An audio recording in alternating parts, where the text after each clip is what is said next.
Va ora in onda Spazio Più.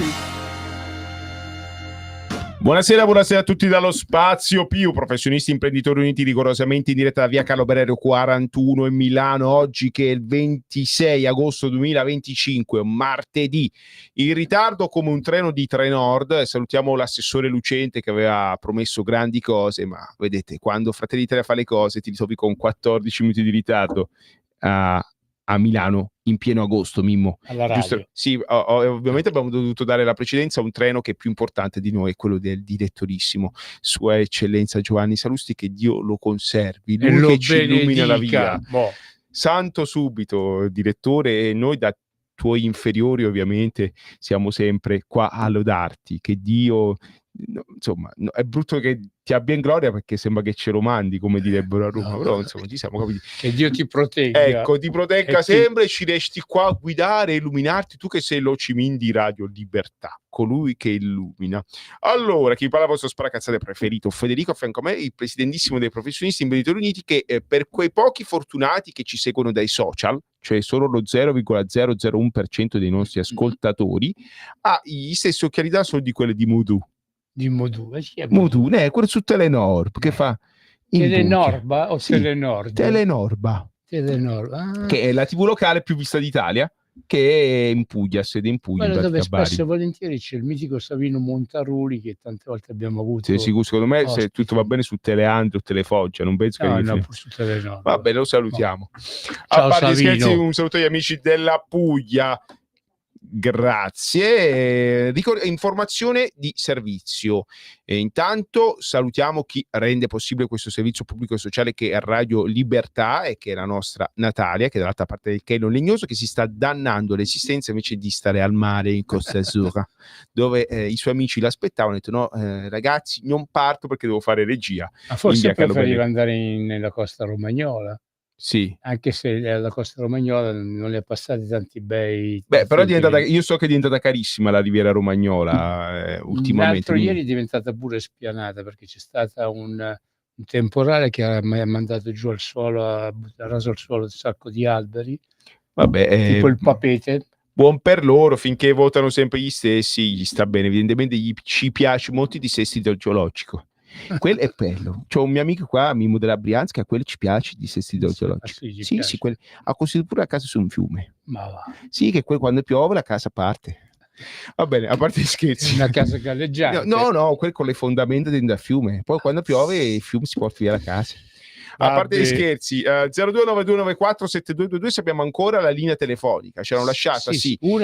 Invece, cari amici, dovete sapere che il nostro canale del digitale terrestre è stato ceduto a OnlyFans. Per colpa vostra, che non pagate gli abbonamenti, non ci date una mano, siamo sempre più poveri. Vi avevo chiesto per favore di scrivere D come dromedario, o Dakar, o Dublino, la capitale della meravigliosa Irlanda 43, per dare una mano. Non vi costava niente, era completamente anonimo. Voi continuate invece, no, devo dare il 5 per 1000 alla bocciofila Gramsci di Trescore Balneare. Ecco, bravo, hai voluto dare il 5 per 1000 della bocciofila Gramsci di Trescore Balneare. Bravo Pirla, c'è partito il canale DAB che non tornerà, il DAB c'è ancora, il canale del digitale terrestre che non tornerà mai più. Telecapri ce l'ha, Telecasoria ce l'ha, e saluto perché ci ascoltano numerosi anche da Casoria, in provincia di Napoli.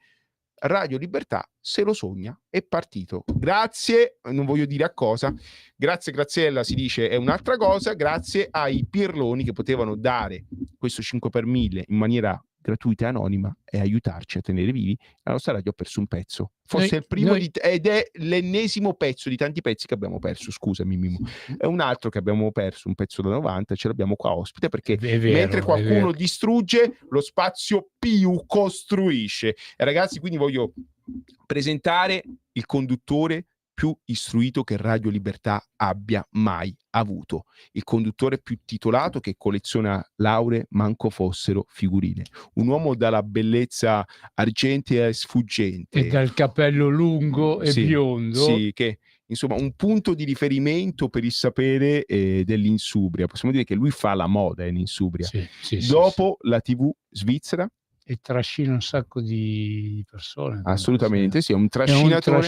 E pensate un sì. po', nonostante tutti gli impegni che ha, siamo riusciti a strapparlo. Lui ogni volta che esce c'ha le ragazze come Beatles che ne dice per tutta la provincia di Varese, tanto è vero che a volte viene a Milano per nascondersi. Diciamolo, che se no no, però dobbiamo giustamente, siamo già in ritardo alla Trenord, a sto punto facciamo un ritardo come si deve. Scusa, se fai ritardo fallo bene, non lo fare proprio. Abbiamo niente po' di meno che il dottor Marco Castelli. Buonasera Marco, grazie per essere qua con noi. Buonasera a voi e grazie mille della presentazione, vorrei che fosse vero soltanto la metà. Grazie mille. Sì, sicuramente sono veri 3/4, Marco, non cominciamo, non ti buttare giù. Marco, tutto bene quel che finisce bene.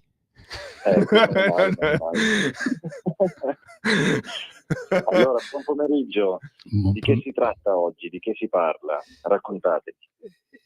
Veramente ti abbiamo invitato a te perché pensavo che ce la facessi tu la Mimmo sorpresa. ha detto che tu eri incazzato per una cosa, che in pratica ti avevano chiamato, sei molto quotato tra le donne, in pratica dovresti aprire un canale su OnlyFans, da quello che ho capito, e a breve lo aprirai, almeno così ci hanno spiegato che è saltato il nostro canale del Cicitale Terrestre proprio per permettere questo switch.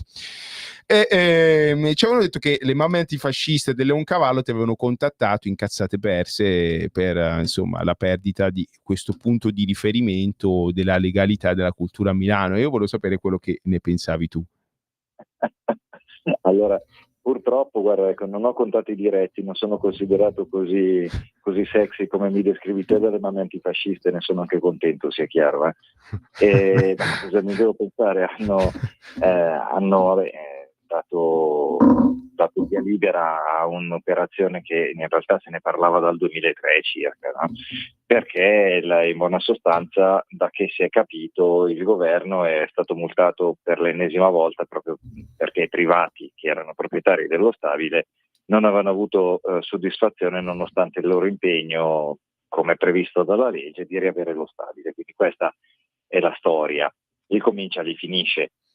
Poi ovviamente quello che mi ha fatto particolarmente sorridere sono state tutte le reazioni, più che altro dei salotti bene televisivi che probabilmente in carenza di notizie si sono così riscaldati tantissimo da questa notizia qua e hanno cominciato a trattare lo sgombero del Leoncavallo, manco il governo avesse deciso di sgomberare, non so, la Pinacoteca di Brera, di sgomberare l'Università Normale di Pisa. Marco Castelli, ti devo interrompere perché a proposito di questa tua precisazione, oggi sul quotidiano nazionale Il Giorno, nella cronaca di Milano, è stato coinvolto uno specialista dell'arte, un professore, una cosa dell'altra, che praticamente ha definito i graffiti che sono stati tracciati all'interno del centro sociale Leoncavallo come opere d'arte e che perciò se verrà deciso di demolire la struttura ci deve essere il parere favorevole della sovrintendenza. Sì, come San Siro, Mimmo, magari. No, peggio, peggio, perché appunto San Siro in fondo è il tempio del calcio e via, insomma. Quelle invece, le opere d'arte dei graffiti, insomma, di quelli che fanno i disegni sui muri, praticamente sono stati paragonati agli artisti. Sì.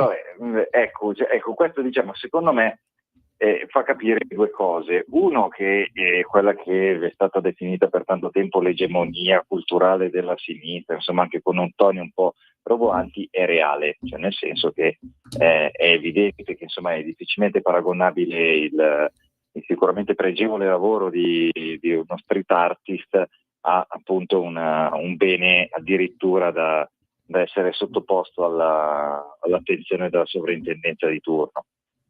La cosa sicuramente che fa riflettere è che, come al solito, quando si toccano alcuni punti caldi della storia e non solo, anche dell'attualità della sinistra italiana, in questo caso quella milanese, e soprattutto alcuni interessi, perché tutti quanti si sono scordati di dire che il centro sociale Leoncavallo aveva costituito una SpA, una società per azioni, per gestire quei pochi soldi che riuscivano a raccogliere nei vari eventi che loro da 30 anni a sta parte hanno fatto, in una struttura in cui praticamente il prezzo dell'affitto era pari a zero e avevano anche ma le bollette le pagavano? No, ma che?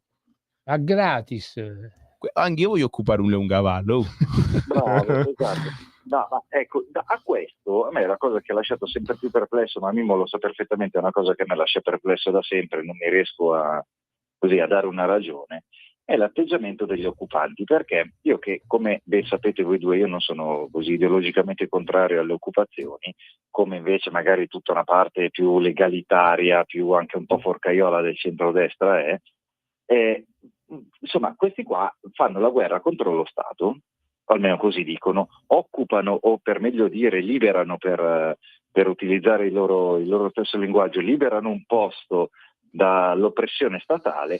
Appena lo Stato fa il suo lavoro, che teoricamente è il loro nemico ideologico, cominciano a frignare in continuazione e pretendono ed esigono come se fosse stata fatta una lesa maestà, e appunto frignano per avere spazi assegnati e via dicendo, e appunto si scopre, almeno Mimmo ci ricorda che costituiscono un SPA, sì, addirittura per gestire i propri averi. Allora, su questo mi fa un po' ridere l'atteggiamento di questi che, quando insomma il mare calmo, diventano i migliori guerriglieri, appena la situazione comincia a diventare un po' più critica, cominciano a frignare in continuazione, e oltretutto, cosa secondo me ancora molto più disonesta da parte loro, evocare lo sgombero di altre strutture a loro stessi ideologicamente nemiche. Io faccio riferimento allo sgombero di Casa Pound.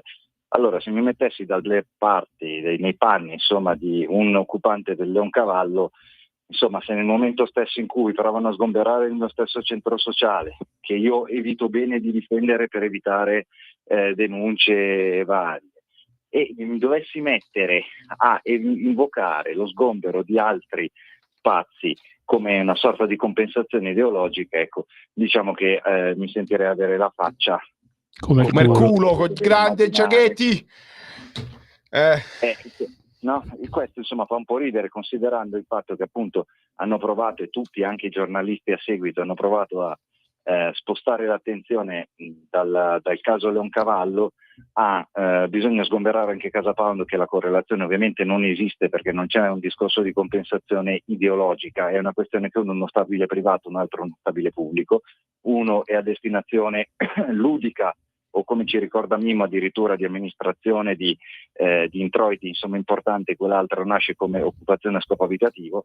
Quindi sono proprio due binari che non si toccano indipendentemente dall'ideologia, e la cosa che appunto mi lascia sempre più perplessa è questo, chiamiamolo doppiopesismo per appunto non definire facciaculismo, dei compagni per bene che oltre a lamentarsi sulle colonne dei giornali e sui salotti TV, insomma al momento dello sgombero, al posto di ricordarsi di Che Guevara o di quelli che piacciono tanto a loro, si mettono ad invocare le forche per l'avversario ideologico, ecco. Possiamo dire con un'infamità, come direbbero in altre... Direi più facciaculismo, ecco, neanche infamità, un po' più di facciaculismo che mi lascia particolarmente perplesso. Poi ripeto, che ci siano anche quelli che danno credito mi lascia ulteriormente scoraggiato, cioè adesso paragonare e sentire come è stata trattata questa operazione appunto come se fosse stata una violenza verticistica dello Stato nei confronti di un'accademia dell'arte, insomma mi lascia un po' perplesso, ma soprattutto un po' la caduta di stile di questi sorta di erede dei Tupamaros, un po' invecchiati male, perché appunto non difendono, punto numero 1, non difendono il loro spazio, punto numero 2, invocano lo sgombero di avversari ideologici, e punto numero 3, frignano in continuazione, insomma, che è una cosa che veramente mi ha sempre lasciato perplesso, ma Mimmo lo sa, ma giustamente Mimmo e altri mi hanno sempre detto che il frignare e tutte queste operazioni qua fanno parte del loro agire politico, no Mimmo? Marco, però ti è sfuggita una cosa. Appresso a tutto il frignare di questi, ha fatto tutto il vociare che hanno fatto certa stampa, certe persone di cultura, c'è stato il sindaco di Milano, infatti il famoso Beppe Sala, che si è incazzato perché praticamente lui non è stato avvisato. Dopo aver riempito Milano di colate di cemento, non aver fatto pagare agli amici suoi palazzinari 250 milioni di onere di urbanizzazione, ricordiamolo, quest'uomo ancora sindaco di Milano, indisturbato dalla Procura della Repubblica, chissà per quale motivo, magari se aveva un altro indirizzo politico, chissà quale fine avrebbe fatto. E non solo dice, c'era avuto un altro indirizzo politico, perché Beppe Sala è stato il direttore generale però sai come di Albertini e della Moratti. Hai fatto il guaio, state un po' zitto, è stato il direttore generale del centrodestra. Non hai fatto incassare 250 milioni di euro di oneri di urbanizzazione, fatti un po' da parte, di lato, defilati, no, state zitto. No. Lui ha detto che c'ha le mani pulite, lui. Ah sì. Ha fatto riferimento appunto a... Sì, ecco, diciamo una cosa, sicuramente al di là di tutta la bagarre politica e anche l'occasione di riempire colonne di giornali o minuti insomma di trasmissioni televisive con i migliori intellettuali, che evidentemente agosto insomma non offre un granché, quello che su cui si può riflettere è che insomma evidentemente, visto anche il non ho capito se è definibile scandalo o meno dell'urbanizzazione a Milano, insomma coincide un po' con lo sgombero del Leoncavallo, nel senso che ovviamente gli interessi dei privati, come anche è giusto che sia, nel senso non è che uno si debba stupire, probabilmente, come se è vera le dichiarazioni che hanno fatto che in quella stessa zona, insomma in quella location dovranno andare a costruire un albergo di lusso da qua a 5 anni, evidentemente sono un po' più forti rispetto a quelle che poi sono le varie boutade politiche di difendere spazi eccetera eccetera. Cioè, in buona sostanza, quando il privato, giustamente, che è proprietario dello spazio, ha un piano di costruzione edilizia, gli occupanti abusivi vengono scacciati, siano essi il Leoncavallo piuttosto che altre persone che magari hanno bisogno di vivere, insomma, di un posto dove vivere, e questo è quanto, questo è proprio nella realtà più stringente. Da questa ovviamente hanno ricamato su una serie di cose che insomma fanno un po' ridere, ecco, cioè trattare il Leoncavallo veramente come la Pinacoteca di Brera, la Normale di Pisa o la Sapienza di Roma, insomma mi sembra un po', insomma mi ha fatto sorridere parecchio. Marco, peccato che tu non ci puoi vedere, perché se tu potessi guardarci vedresti appunto Federico con gli occhiali da sole scuri, perché sono in missione per conto di Dio, e anche io, Mimmo Magnetta, anche lui con gli occhiali da sole. Io però mo li devo togliere perché mi stanno dando un po' di disturbi. Io sono già disturbato, a me non cambia niente. Li ho tolti. Lui invece li ha perché ha fatto una notte, ha lavorato di notte, perciò praticamente deve coprire quelli che sono i segni del suo lavoro, insomma, notturno, e che appunto peraltro viene anche malamente pagato, contrariamente invece a quanto cuccavano questi del Leoncavallo per gli eventi che organizzavano. Io mi sono divertito negli anni 90 a portare i vari giovincelli in questi posti. Io ho portato frotta di giovani che proprio di antifascismo non avevano molto, li ho portati e al Leoncavallo e appunto anche alla birreria in via Losanna, la Stalingrado, cioè in questi posti. Io ho portato, ma via Losanna è zona Fouché. Sì, via Losanna è zona Fouché, giusto? Sì, esatto, però siamo arrivati alla prima parte della trasmissione, perciò rimanete con noi, diamo pochi istanti di pubblicità. Stai ascoltando Radio Libertà, la tua voce libera, senza filtri né censura. La tua radio.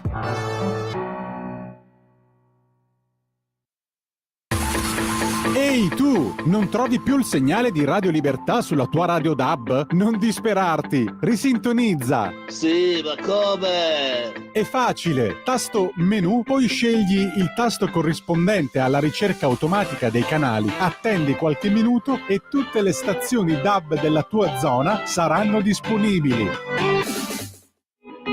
In quanti ti promettono trasparenza, ma alla fine ti ritrovi sempre con la bocca chiusa e non puoi dire quello che pensi? Radio Libertà non ha filtri né censure. Ascolta la gente e parla come la gente. Stai ascoltando Radio Libertà, la tua voce libera, senza filtri né censura. La tua radio.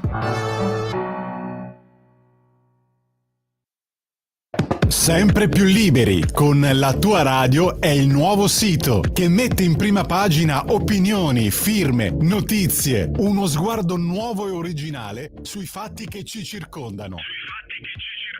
Il nuovo quotidiano online, semplicemente radiolibertà.net.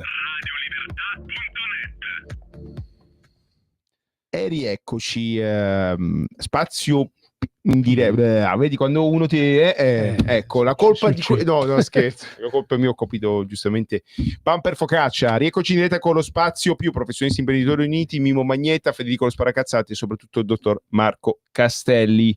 Marco, io spesso e volentieri ho portato giovani virgulti dell'area antagonista all'antifascismo milanese in questi posti, tipo appunto Leoncavallo, sono la birreria da Stalingrado in via Losanna e anche in altri posti, insomma li usavo come palestra di ardimento, dove appunto dimostravo che andando lì, essendo così tranquilli, potevi tranquillamente andarti a scolare bottiglie di birra, cocktail e cose varie senza colpo ferire, perché tanto comunque sia già 40 anni fa a questi non gliene fotteva niente della politica, gli interessava solo guadagnare e hanno guadagnato tanto, te ripeto, al punto da arrivare a costituire una società per azioni.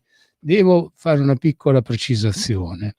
Il Leoncavallo esiste da 30 anni o forse anche più, perché aveva cominciato la sua carriera in via Leoncavallo prima, poi si era spostato appunto in via Watteau.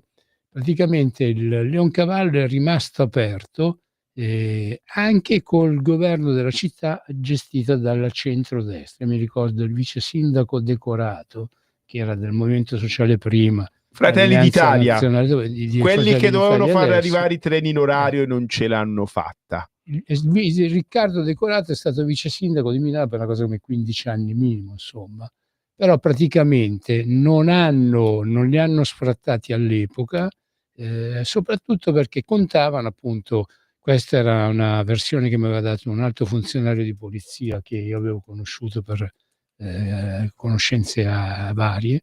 Insomma, praticamente questo mi aveva detto che in pratica loro il Leoncavallo lo tenevano aperto perché lì si concentravano tutti quanti gli antisistema, tutti quanti gli sovversivi, e praticamente tre quarti della clientela era infiltrata della Digos, in pratica. Erano 3/4 della Digos e poi 1/4 di gente malcapitata che ci credeva davvero, qualcuno. Quindi in pratica il Ministero dell'Interno manteneva, cioè uscivano i soldi dalla porta, entravano dalla finestra, o era sempre il Ministero dell'Interno a mantenere Leoncavallo. Comunque il centrodestra appunto ha favorito il mantenimento in vita del centro sociale Leoncavallo.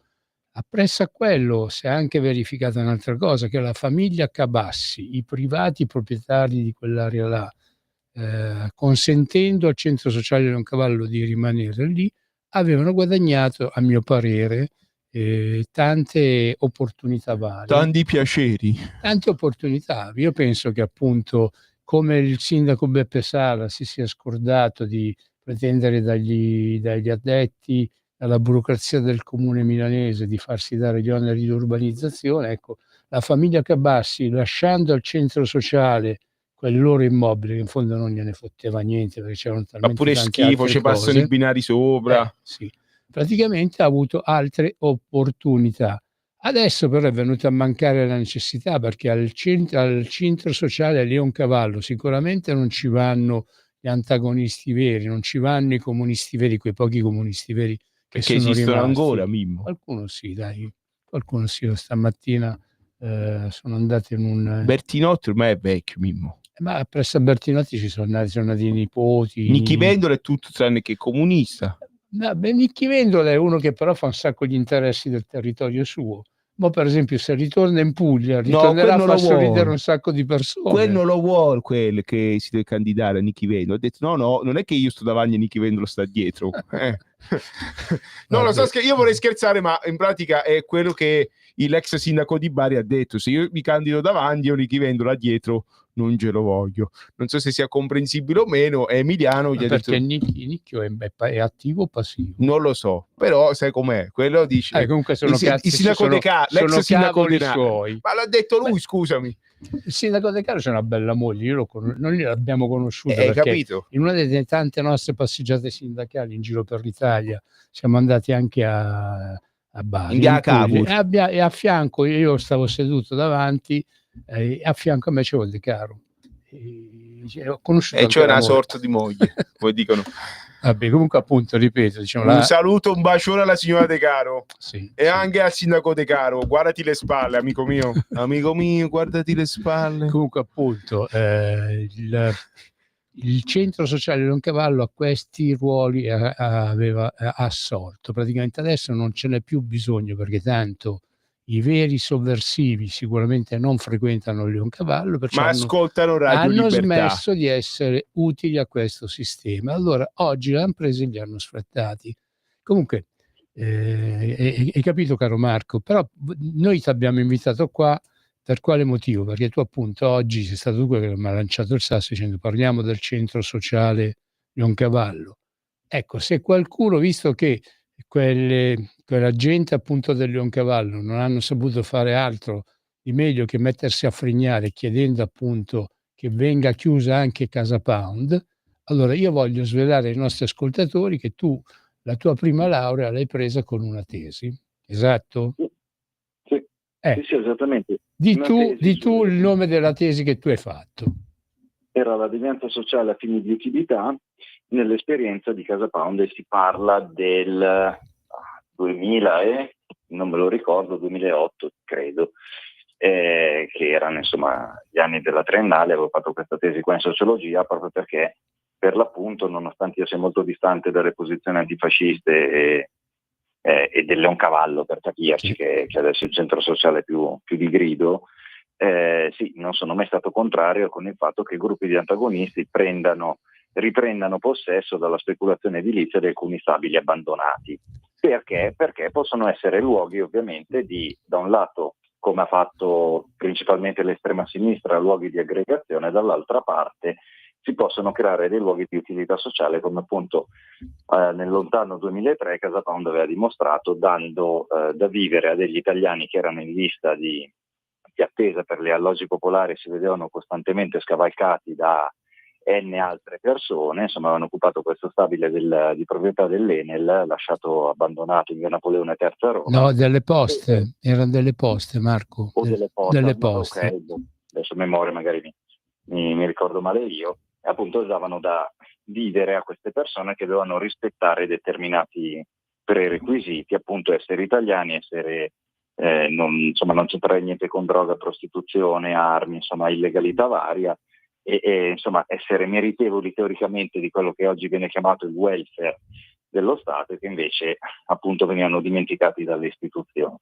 Ora, senza fare da un lato l'esegesi dell'occupazione, ma dall'altra parte anche per dare un po' un contraltare rispetto un po' al centrodestra più, che io definisco più forcaiolo e sinceramente anche un po' reazionario, che in questi giorni qua aveva risposto in maniera secondo me un po' di pancia alle provocazioni di questi intellettuali di sinistra, appunto evocando costantemente una legalità astratta, che vuol dire ben poco, perché la legalità astratta vorrebbe anche vedere che le concessioni del welfare e delle case popolari vengano date secondo determinati criteri, e non è possibile che spesso e volentieri tanti italiani di tutta Italia si vedono scavalcati da stranieri appena arrivati, i quali magari con una prole più numerosa accedono appunto dei diritti che invece dovrebbero essere riservati ad altri, piuttosto che la speculazione edilizia, molto difficile da dimostrare in tanti contesti urbani. Adesso lo scandalo appunto urbanizzazione di Milano è uno dei temi insomma collegati con questo. Non si può lasciare le città in mano neanche per forza sempre comunque agli speculatori. Quindi l'occupazione potrebbe essere, soprattutto in ambito giovanile, una delle risposte che una certa gioventù può dare anche allo Stato. D'altro canto non può neanche essere considerata poi il punto di partenza per generare SPA o del malaffare, peggio ancora di quello che inizialmente si dichiarava di voler combattere. Comunque, cari signori che appunto siete andati tanto blaterando in questi ultimi giorni, scrivendo a destra, ma anche a destra del Leoncavallo, del fatto che anche Casa Pound deve essere sgomberata, se vi volete documentare su quello che appunto è la realtà di Casa Pound, segnatevi sto nome, Mimmo Magnetta, e segnatevi sto numero 339 11 70021. Questo è il mio cellulare, mi chiamate e io vi faccio avere, vi procuro quella che è la tesi del dottor Marco Castelli, così potete plagiarla. Grazie Marco. A me ne faccio un po' di business, che qua c'hanno tutti le SPA. Io avrei fatto una cooperativa che risparmia anche sulle tasse.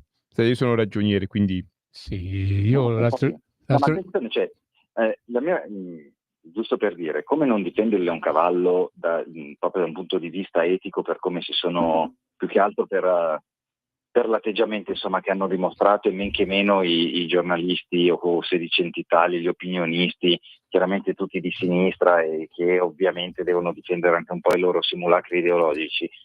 E d'altro canto a me, insomma, il centrodestra che così si diverte a fare il forcaiolo mi lascia abbastanza perplesso, anche perché in effetti non dà poi una risposta concreta e politica, non tanto alla questione Leoncavallo, ma spesso a tutte quelle situazioni che poi vanno a generare quel degrado che poi sul quale, insomma, che sia principalmente i centri sociali di sinistra, insomma, ci marciano. Adesso il Leoncavallo è perché è stato sgomberato la settimana scorsa.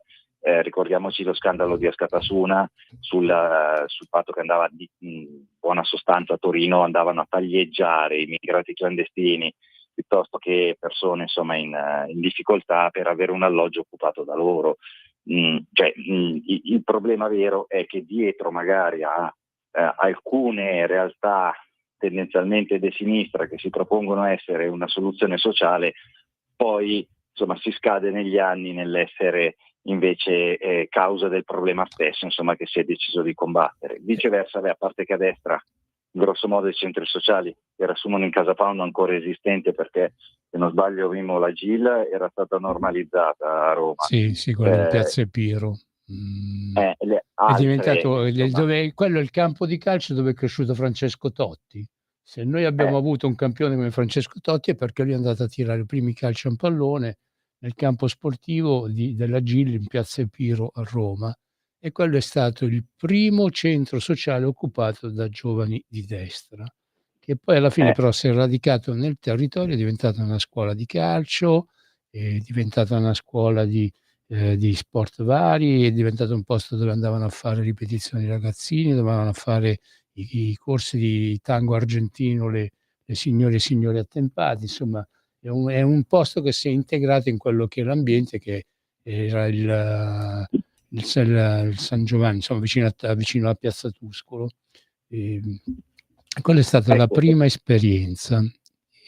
C'è da dire una cosa, io devo aggiungere una cosa: quelli che appunto hanno urlato adesso deve chiudere Casa Pound, e Piantedosi si è subito appiattito. A Roma ci sono ben 106 occupazioni. Ma manco Milano scherza, Mimmo. Cioè, io da quello che ho visto, anzi sembra quasi che l'attuale amministrazione sia contenta di un certo tipo di occupazioni, perché si sono moltiplicate.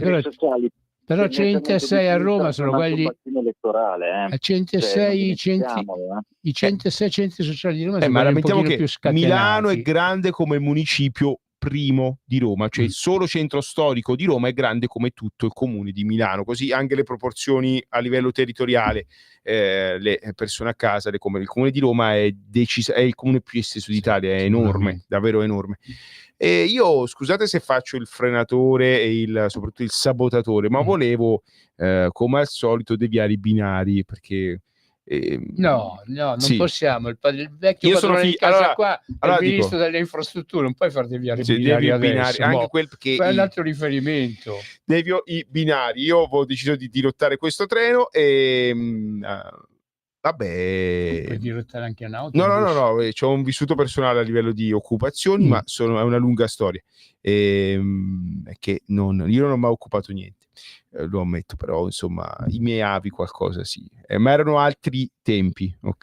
Che erano quelli che occupavano anche le proprietà terriere dei latifondisti, si mettevano a coltivare i carciofi. Quando mio padre arrivò dalla Puglia a Milano, per un periodo ho vissuto in una casa occupata, perché all'epoca era decisamente difficile, 1982, trovare perché all'epoca c'erano ancora dei comunisti veri e le case non erano comunisti, era un gruppo cattolico, pensa un po', visto che tu quindi cari fratelli e sorelle, pure noi avevamo fatto qualcosa. Ecco, così avrebbe detto Bergoglio, che salutiamo, che ci ascolta sempre, mi hanno detto, da il posto in cui è, non so dove sia. Però sta al paradiso, questo lo dici tu. Okay. So che sta a Santa Maria Maggiore, vabbè, ma una lunga storia, molti dicono che sta là perché non era il Papa, insomma, ma chiudiamola. Ne abbiamo parlato con Marco Castelli. Santa Maria Maggiore, l'Esquilino, oltre ad avere il guaio Casa Pound, c'ha pure Casa Pound, i cinesi, Bergoglio, e cose, ma c'ha Bergoglio, Santa Sepolta, Santa Maria Maggiore. È diventato un pellegrinaggio continuo. A Roma, al quartiere Esquilino, non puoi stare più tranquillo né la notte, perché vanno rubando, spaccando macchine e cose varie, e manco il giorno. Vabbè, perché è un io ho deciso di ripinare. Abbiamo Marco Castelli, che è un esperto di questioni internazionali, in particolare di Francia. E in Francia sta accadendo una cosa molto particolare. Attenzione a quello che forse la Francia sta vivendo, quello che abbiamo vissuto noi anni fa, o forse sta vivendo un'anteprima del futuro che ci aspetta. Il primo ministro della Francia della Repubblica semipresidenziale, nominato da Macron in persona, François Bayrou, ha annunciato 44 miliardi di euro di tagli e ha detto ai francesi: non ci possiamo più permettere lo stato sociale e le pensioni e la sanità che i francesi hanno sempre conosciuto. Già questa da sola, in uno stato come la Francia, è una bomba, è una dichiarazione di guerra al popolo francese.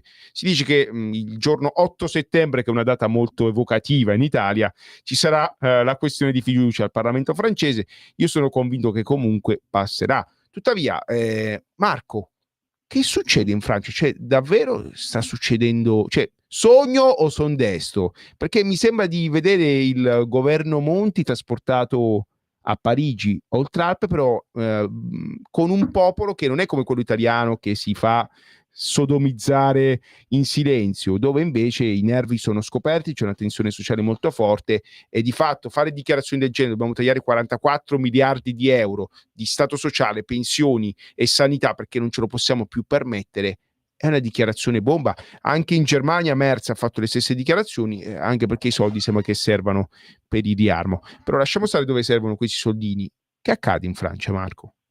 Io non so, guarda, se posso rispondere con una battuta, mica si devono pagare le pensioni e lo stato sociale, dato che la Francia è ben piena di tutti questi nuovi europei, nuovi francesi, come la sinistra li ha chiamati. Evidentemente lo sviluppo economico, i conti, le varie crisi non ce la fanno ce l'hanno fatta a distruggere quello che era poi uno degli assi fondanti dello Stato giacobino, che è appunto lo Stato sociale. E dopo la Francia ci siamo noi. Quello che sta succedendo sui conti, io so esattamente quello che hai detto te. Evidentemente la Francia vive una crisi in realtà molto più capillare rispetto a noi. Sono anni che ne parlavamo anche insieme. Si vede non soltanto dall'automotive o da altri settori che possono essere magari un po' più visibili, ok? Ma in generale vive delle condizioni gravi. Oltretutto l'inserimento di nuove risorse, per dirla alla Boldrini, e lo sviluppo di seconde e terze generazioni che non si sono mai integrati, ovviamente vanno tutte a gravare sullo stato sociale, che questo è ormai messo a dura prova. Poi, che sia vero o meno, ovviamente io non lo so, quindi che non sia una scusa per destinare appunto i soldi ad altro e andare a tagliare così quelli che poi sono dei costi vivi, questo qua ovviamente non lo so. Però sta di fatto che la Francia non goda da anni di una buona situazione. Il fatto che ha perso l'Africa, di fatto, quindi ha perso il Sahel, che era comunque sia una fonte non da poco di approvvigionamento proprio economico, e oggi si trova un po' seduta, e ovviamente lo stato sociale, signori, costa. In un mondo liberista, neoliberista, lo stato sociale italiano e francese è un costo, in particolare se la produzione interna arranca o è pressoché inesistente, e questo purtroppo sono conti alla mano. Sono curioso di vedere che se questo dovesse essere confermato, e che cosa succede in Francia, perché chiaramente con un paese così sempre molto teso, soprattutto nelle grandi città, in particolare Parigi, il fatto che la sanità non sia più pubblica, il welfare in generale venga tagliato, ovviamente il rischio che apra una bomba sociale è praticamente certo. Ma vedi degli sconvolgimenti in arrivo in Francia? Cioè, ricordiamoci che la Francia, possiamo dire che è il paese portante dell'Europa. L'euro l'Europa attuale è stata inventata in Francia da burocrati francesi. Non ci dimentichiamo, molti dicono la Germania. Cari amici, sapete che l'euro è stato inventato e voluto da Mitterrand, che era un frequentatore di logge massoniche insieme a Jacques Delors e tutta una serie di uomini che si sono succeduti. La vera, insomma, ossatura della Commissione europea è sempre stata in Francia. Una cosa a Strasburgo c'è la sede dell'Europarlamento, Bruxelles che è una città francofona anche se è in Belgio, comunque è strapiena di francesi. Insomma, il paese portante d'Europa che va a vivere una tensione sociale, una crisi comunque economica e di identità così forte, può far saltare qualcosa, comunque mettere in discussione l'attuale assetto europeo? Guarda, non so se basta solo la Francia, sicuramente anche lì l'Europa adesso sta vivendo, mi sembra evidente che insomma quello che in pochi si sostenevano all'inizio ad esempio del conflitto russo-ucraino, ossia che alla fine della fiera è una condizione che faceva molto comodo sia alla Russia che agli Stati Uniti per tenere un po' sotto scacco l'Europa. Insomma, mi sembra, almeno dalle dichiarazioni degli ultimi periodi di congiunte praticamente tra Putin e Trump, che insomma sia stato svelato, cioè è oggettivamente questo. L'Europa non sta vivendo dal Covid, poi il coinvolgimento indiretto con la crisi ucraina, una politica che in realtà è sempre più assente se non per venire a recuperare i soldi dagli stati sovrani. Insomma, è evidente che vive una crisi. Da questo a dire che la crisi interna francese sicuramente avrà una ripercussione sull'Europa, ma che affossi il progetto euro non lo so. Mi fa più riflettere il fatto che sia dagli Stati Uniti, insomma con Trump, l'Europa venga vista sempre di più come una sorta di gallina da spennare, con il discorso del riarme, il fatto che l'Europa deve comprare le armi praticamente solo dagli Stati Uniti, che i grandi gruppi europei di fatto non partecipino alla produzione delle armi e via dicendo. Insomma, mi dà un po' l'idea che gli Stati Uniti vogliono un po' o stringere ancora di più il gioco oppure staccare la spina. Questo non lo so nei rapporti con l'Europa Unita. La Francia sicuramente è un segnale. Da lì a dire che vada tutto a carte 48 mi sembra un po' prematuro, perché comunque se gli interessi di mezzo sono tanti, tornare alle monete nazionali secondo me è un po' fantascienza adesso, poi non si sa mai, però adesso come adesso mi sembra un po' fantascienza. Pensate soltanto al discorso bancario, insomma, secondo me è un po' prematuro. Sicuramente ci saranno ripercussioni, ovviamente per uno Stato come la Francia, su tutta Europa.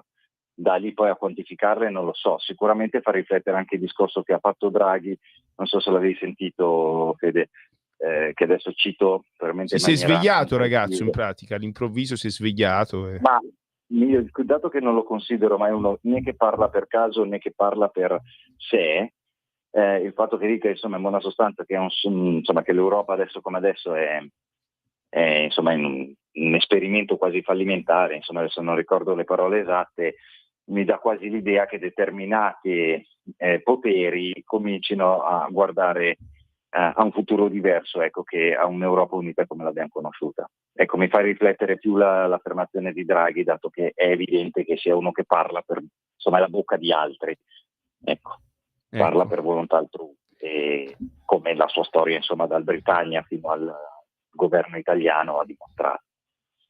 Quindi è un po' quello. Poi il fatto che ci si divida anche a livello economico mi sembra un po' strano, perché tutto il mondo in realtà gira in un altro senso, a meno che ulteriormente non ci siano influenze straniere così importanti che si divide in ipotetici blocchi l'Europa, ma mi sembra anche questa qui molto fantapolitica. C'è una sorta di blocco cinese, una sorta di blocco americano, ma mi sembra un po' strano, onestamente. Quindi credo che l'Europa resterà unita, molto acciaccata, molto forse troppo acciaccata. Ecco, e chissà quale futuro aspetterà i nostri figli, o comunque a noi. Parlo di me e Marco Castelli, comunque siamo giovincelli. Io ormai sono arrivato, a me Mimmo, quello che già piglia la pensione Mimmo, tutti i danni che poteva fare, lasciarci li ha fatti, e quindi dal 1900... Comunque stasera sentiremo il parere dell'esperto francofono, che appunto andremo a incontrare, vediamo che ci dirà lui. Oh là là, parbleu. Noi questa sera... Beh, lanciamo l'evento, facciamo un marchettone buono per una volta, ma se qualcuno sa le coordinate di questo evento, diamole. No, quello è un evento privato. No, un evento privato, scusate. Cioè andiamo a fare una birra. E allora solo per i miei amici imbriaconi, andate sul mio profilo di OnlyFans, avrete tutte le informazioni. C'è anche l'abbonamento da 25 euro a seconda. Mannaggia la miseria, ma... Guarda che cacchio mi sono cresciuto in radio. Ragazzi, no, però pensate da cosa sono diventati i popoli europei, così è diventato il popolo italiano, da un popolo insomma di Latin lover, di uomini a gente che si va a comprare mutande sporche a 250 euro cada una. Scusatemi, ma io ancora oggi non mi capacito. Sarà un cocomero. Penso che siamo tra quelli messi meglio d'Europa. Figuriamoci gli altri come sono. Mondo, cosa si comprano? Se noi ci compriamo le mutande usate, non voglio immaginare quelli cosa si comprano. Ma cari amici, mi dispiace che la trasmissione volge a termine, perché sarebbe stato avremmo aperto le linee, spalancati WhatsApp e tutti i nostri canali più o meno leciti per fare uno studio antropologico e sociologico del... Comunque, se volete la tesi su Casa Pound del dottor Marco Castelli, ripeto, Mimmo Magnetta 339 11 700 21. Se vi interessano altre tesi, 250 euro a botta, famo tutte le tesi, ragazzi. E so che ne avete, oltre alle mutande sporche servono anche le tesi, ragazzi. Fateci un pensiero. Qua ci serve tutto. Amico mio, fate ragazzi.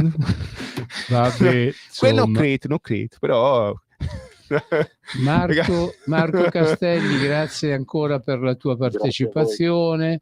Sei sempre nei nostri cuori, ricordalo. Anche voi, e lo sapete. Ecco, questo qua è lo spazio più di Radio Libertà. Quindi pensateci a chi dare il 5 per 1000. La bocciofila di Trescore balneare può aspettare, noi no. Continuiamo a perdere pezzi, però abbiamo ospiti iperqualificati come Marco Castelli. Vale la pena che questa piccola grande radio, questa piccola voce esista ancora. Mettete la mano sul cuore se ce l'avete ancora. Grazie a tutti per l'ascolto e restate sempre qua su Radio Libertà. Buona serata.